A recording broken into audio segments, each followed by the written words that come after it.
Hello everyone, this is আমি Nuruddin Islam and welcome back to Tech Bangla Academy Pro. কেমন আছেন আপনারা সকলে? আশা করি আপনারা যে যেখানে আছেন অনেক অনেক ভালো আছেন। তো বন্ধুরা, আপনারা হয়তো ইতিমধ্যেই জেনে গেছেন ইনফিনিক্স এবার তাদের লো বাজেট সেগমেন্টে আরো একটি দুর্দান্ত স্মার্টফোন লঞ্চ করতে যাচ্ছে, আর সেটি হচ্ছে ইনফিনিক্স হট 20s স্মার্টফোনটি। প্রথমত যদি ফোনটির হাইলাইটেড বিষয় নিয়ে কথা বলি, তাহলে লো বাজেট সেগমেন্টে এই ফোনটিতে ব্যবহার করেছে 120 হার্টজের হায়ার রিফ্রেশ একটি ডিসপ্লে এবং সেই সাথে থাকছে মিডিয়াটেক হেলিওস জি সিরিজের একটি শক্তিশালী এবং গেমিং একটি চিপসেট ও 50 মেগাপিক্সেলের ক্যামেরা।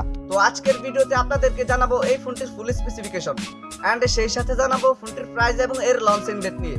আর ভিডিওটি কন্টিনিউ করলে আপনারা আরো জানতে পারবেন বাজেট রেঞ্জে ফোনটি কি আমাদের জন্য ভ্যালু ফর মানি প্রোভাইড করছে, নাকি এই বাজেটে মার্কেটে আরো কোনো সেরা স্মার্টফোন বর্তমানে আছে। এই সকল প্রশ্নগুলোর উত্তর থাকবে আজকের এই ভিডিওতে, সুতরাং আমি আশা করব আপনারা ভিডিওটি স্কিপ না করে পুরো ভিডিওটি মনোযোগ সহকারে দেখবেন। তো চলুন কথা না বাড়িয়ে মূল ভিডিওতে যাওয়া যাক। প্রথমত যদি ফোনটির ডিজাইন এন্ড এর বিল্ড কোয়ালিটি নিয়ে কথা বলি, তাহলে এতে আর নতুন করে কিছু বলার নেই। বরাবরের মতো আপনারা সকলেই জানেন ইনফিনিক্সের হট সিরিজের স্মার্টফোনগুলোর ডিজাইন কিন্তু একদম অসাধারণ লেভেলের হয়ে থাকে। এবারও কিন্তু তার ব্যতিক্রম নয়। বিশেষ করে ইনফিনিক্স হট 20s এই স্মার্টফোনটির ডিজাইন করা হয়েছে একদম অসাধারণ লেভেলের। এই ফোনটির রিয়ার প্যানেলে ব্যবহার করেছে গ্লাস এন্ড প্লাস্টিকের একটি সম্মিলিত ব্যাক প্যানেল। ফোনটির পেছনে গ্লাস এন্ড প্লাস্টিকের সম্মিলিত ব্যাক প্যানেল ব্যবহার করায় ফোনটিকে যখন আপনারা কভার ছাড়া ব্যবহার করবেন তখন ফোনটির পেছনে স্কেচ পড়তে পারে।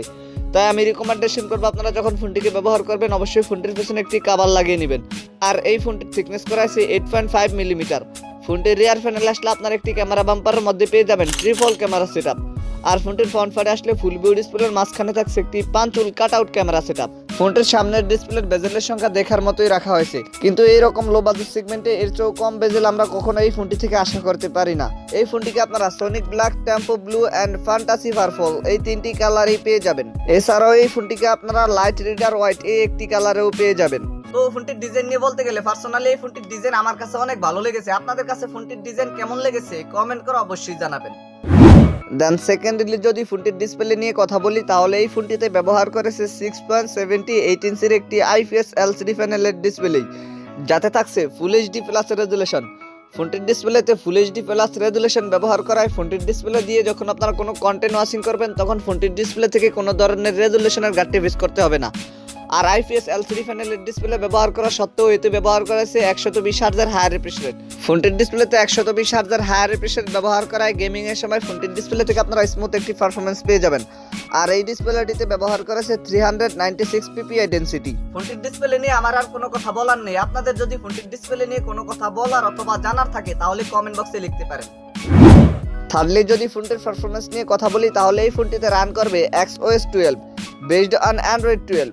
আর চিপসেট হিসেবে ফোনটিতে ব্যবহার করেছে মিডিয়াটেক হেলিওস G96, যেটি 12 ন্যানোমিটার আর্কিটেকচারে বিল্ড করে একটি অক্টাকোর প্রসেসর। আর জিপিইউ হিসেবে ফোনটি থাকছে মালে G57 MC2।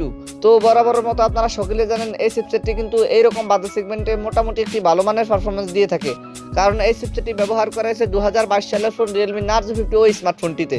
তাই আমরা আশা করতে পারি এই চিপসেটটি দিয়ে আপনারা ফোনটি থেকে মোটামুটি একটি ভালো মানের পারফরম্যান্স পেয়ে যাবেন।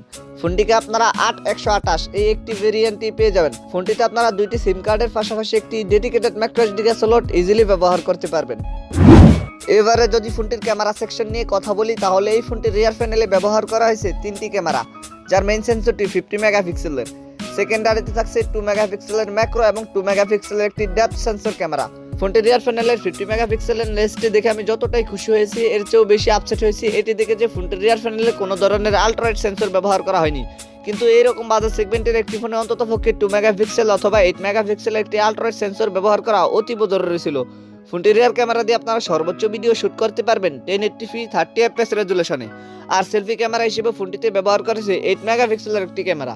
ফোনটির সেলফি ক্যামেরা দিয়েও আপনারা সর্বোচ্চ ভিডিও শুট করতে পারবেন 1080p 30fps রেজুলেশনে।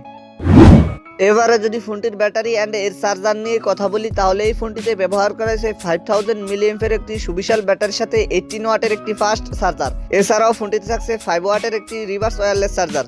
দ্যাটস মিন এই ফোনটি থেকে আপনারা অন্য একটি ফোনে 5 ওয়াটের চার্জারের মতো চার্জ দিতে পারবেন। এছাড়া সিকিউরিটি হিসেবে ফোনটিতে থাকছে সাইড মাউন্টেড ফিঙ্গারপ্রিন্ট। আর ফিচার হিসেবে ফোনটিতে থাকছে audio Jack 3.5mm, Bluetooth 5.0, USB Type-C port 2.0, wifi 802.11 আর থাকছে GPS। ফোনটির প্রাইস নিয়ে কথা বলতে গেলে বাংলাদেশি মার্কেটে এই ফোনটির প্রাইস রাখা হয়েছে 18,999 টাকা, অর্থাৎ 19,000 টাকা। তো এই ছিল আমাদের আজকের ভিডিও। আশা করি আপনাদেরকে এই ফোনটি সম্পর্কে মোটামুটি একটি ভালো ধারণা দিতে পেরেছি। এরপরে যদি আপনাদের কোনো সমস্যা থেকে থাকে তাহলে কমেন্ট বক্সে জানাতে পারেন, আমি চেষ্টা করবো আপনাদের কমেন্টে রিপ্লাই দেওয়ার জন্য।